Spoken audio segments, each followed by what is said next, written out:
ნანუკა ქაჯაია გვერდდება ამ თემით, ნანუკა გისმენთ. დიახ, მესამე დღეა ქვეყანაში გლოვა არის გამოცხადებული და არ წყდება სამების საკათედრო ტაძარში ხალხის ნაკადი. აქ მოდიან ადამიანები იმისთვის, რომ მიაგონ პატივი საქართველოს კათოლიკოს პატრიარქის ილია მეორის ხსოვნას. ცოტა ხნის წინ სამების საკათედრო ტაძარში მოსული იყვნენ გენერალური პროკურატურის თანამშრომლები, გენერალური პროკურორის ხელმძღვანელობით ქალაქის პროკურორები და მთავარი საგამოძიებო უწყების პროკურორები მოვიდნენ. მიაგეს პატივი კათოლიკოს პატრიარქის ხსოვნას. კომენტარი მათ არ გაუკეთებიათ, ისე დატოვეს ტაძრის ტერიტორია. აქ მოდიან ერთმანეთისაგან განსხვავებული ასაკის შეხედულებების მქონე ადამიანები, ყველანი იხსენებენ და პატივს მიაგებენ საქართველოს კათოლიკოს პატრიარქის ხსოვნას, სურთ რომ გამოემშვიდობონ კაცს, რომელიც მათთვის იყო იმედი, ნუგეშის მცემელი.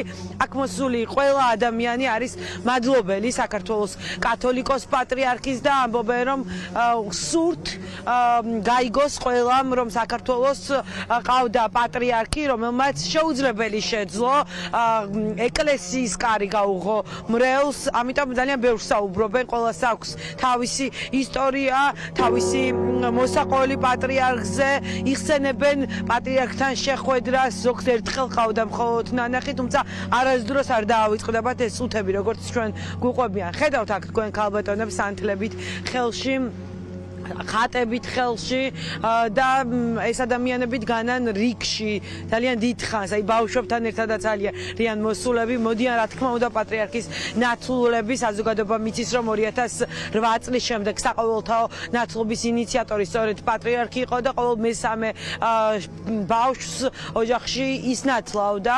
50,000-ზე მეტი ნათლული ყავს პატრიარქს და აქ მოსული ადამიანები აცხადებენ რომ მადლობლები არიან ილია მეორის და მას ვერ დაივიწყებენ ვერასდროს. ჩვენთვის ძალიან სევდიანი დღეებია და ყველა ქართველისთვის ჩვენ მართლაც ძალიან დიდი გულშემატკივარი იყო უწმინდესი.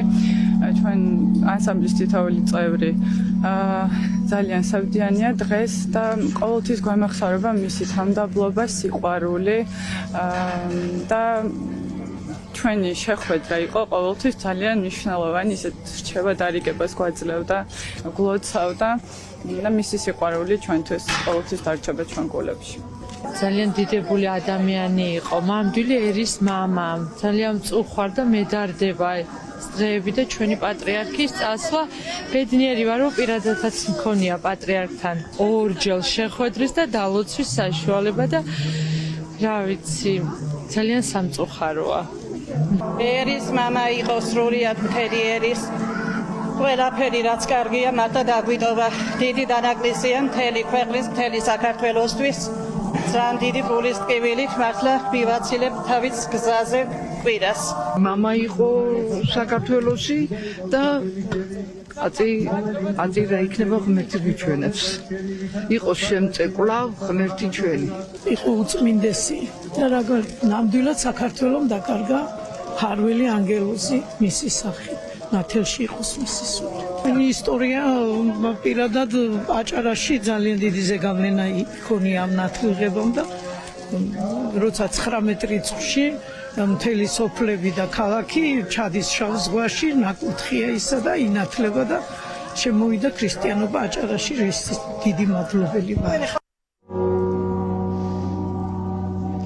პატრიარქს უკანასკნელ გზაზე აცილებენ და იხსენებენ სასულიერო პირებიც სამღვდელოებას არენანება.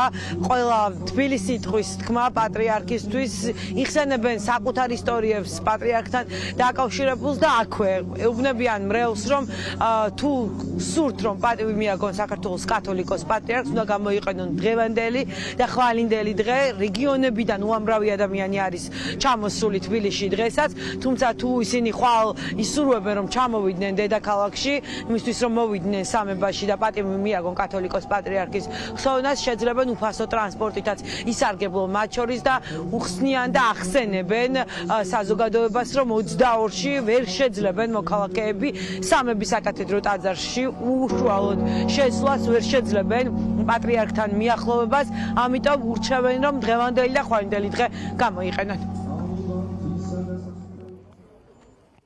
ელოდებიან სტუმრებსაც და მათ შორის ხალხის ნაკადი არ წყდება დასავლეთ საქართველოსთან და აღმოსავლეთ საქართველოსთანაც და უმჯობესია დღეს და ხვალ რომ მოვიდნენ სამძიმარზე, იმიტომ კვირას დაკრძალვის ცერემონიალი როდესაც იქნება, თქვენ კარგად იცით და მოსახლეობამაც მინდა რომ გაიაზროს, რომ გადატვირთული იქნება ქუჩები და მათ შორის გაუჭირდება შემოსვლა, რომ წრე დაარტყან. ეს მომდინარეობს იქიდან, რომ სტუმრებიც რო იქნებიან, იქნება გადაკეტილი გზები და შესაბამისად უკეთესი იქნებოდა ისე დაკრძალვის შემდგომ ერთი კვირის მერე, 3 დღის მერე, რომ უბრალოდ მივიდე და საფლავზე მივაგოთ პატივი.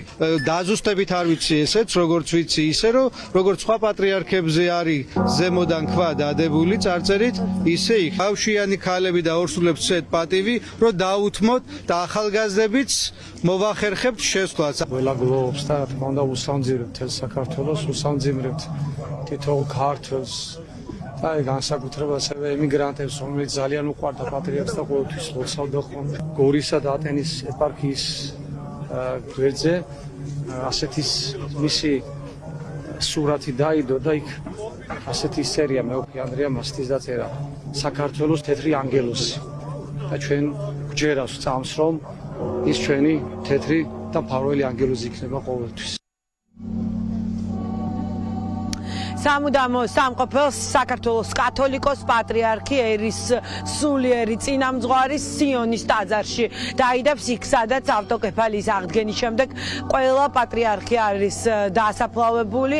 22 მარტს საქართველოში მაღალი რანგის სტუმრები ჩამოვლენ პატრიარქის დაკრძალვას დაესწრება მსოფლიო პატრიარქი. ცნობილი არის ისიც, რომ დელეგაციას რომის პაპი აგზავნის ვატიკანიდან, მოკლედ ყურადღების ეპიცენტრში 22 მარტს საქართველო იქნება, სწორედ ამ დღეს დაემშვიდობება ქვეყანა ერის სულიერ წინამძღვარს.